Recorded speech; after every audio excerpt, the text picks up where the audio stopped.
السلام علیکم، کیسے ہیں آپ سب؟ آئی ہوپ کہ آپ سب ٹھیک ہوں گے۔ آج میں آپ کے ساتھ شیئر کروں گی نبی کریم صلی اللہ علیہ وآلہ وسلم کا فرمان کہ آپ صلی اللہ علیہ وآلہ وسلم نے کچھ چیزوں سے پناہ مانگی ہے۔ تو چلیے ویڈیو کو سٹارٹ کرتے ہیں۔ آقا کریم صلی اللہ علیہ وآلہ وسلم نے فرمایا، اے اللہ مجھے کنجوسی سے، بخیلی سے پناہ عطا فرما۔ اور نبی کریم صلی اللہ علیہ وآلہ وسلم نے پناہ مانگی ہے کہ اے اللہ مجھے عرض للعمر ہونے سے پناہ میں رکھنا، کہ جب عمر زیادہ ہو جائے کہ وجود کے حصے کام کرنا چھوڑ دیں، اس سے پناہ مانگی ہے۔ اور تیسرا، خود نبی پاک صلی اللہ علیہ وآلہ وسلم نے قبر کے عذاب سے پناہ مانگی ہے۔ یہ سب امت کے لیے ہے کہ تم بھی پناہ مانگو عذاب قبر سے۔ قبر کا عذاب برحق ہے۔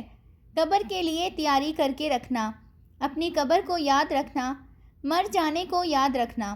حضرت سعد بن معاذ رضی اللہ عنہ کا جب جنازہ تھا تو صحابہ رضی اللہ عنہ نے فرمایا، نبی صلی اللہ علیہ وآلہ وسلم نے نماز جنازہ کی امامت فرمائی تو قبر کے تیار ہونے میں کچھ دیر تھی، تو رسول صلی اللہ علیہ وآلہ وسلم زمین پر بیٹھ گئے اور ایک لکڑی سے آپ صلی اللہ علیہ وآلہ وسلم زمین کریدنے لگے۔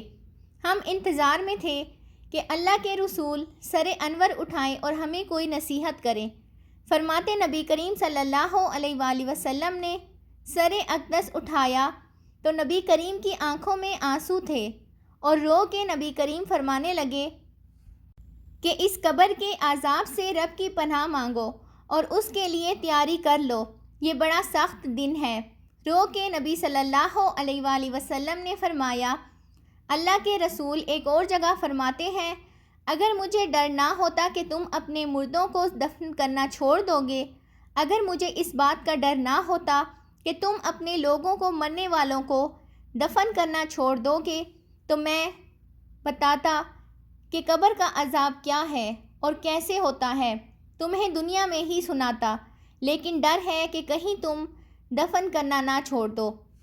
نبی کریم صلی اللہ علیہ وآلہ وسلم نے جہنم کے عذاب سے بھی پناہ مانگنے کا کہا تو صحابہ نے کہا، ہم دوزخ کے عذاب سے اللہ کی پناہ مانگتے ہیں۔ پھر آپ صلی اللہ علیہ وآلہ وسلم نے کہا، تم کہو کہ ہم قبر کے عذاب سے اللہ کی پناہ مانگتے ہیں۔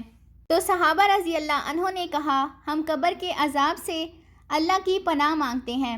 پھر آپ صلی اللہ علیہ وآلہ وسلم نے فرمایا، تم کہو ہم ظاہری اور باطنی فتنوں سے اللہ کی پناہ مانگتے ہیں۔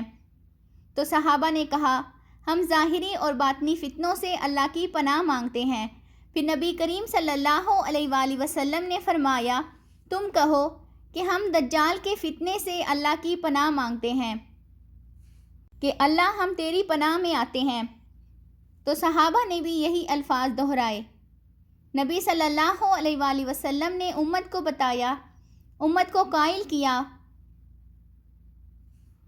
اللہ پاک ہمیں سمجھنے اور عمل کرنے کی توفیق عطا فرمائے، آمین ثم آمین۔ آئی ہوپ کہ آپ کو آج کی میری یہ ویڈیو اچھی لگی ہوگی، تو چینل کو سبسکرائب کر لیں تاکہ مزید نئی آنے والی ویڈیوز کا نوٹیفیکیشن بر وقت آپ کو مل سکے۔ ملتے ہیں نیکسٹ ویڈیو میں، ٹل دین اللہ حافظ۔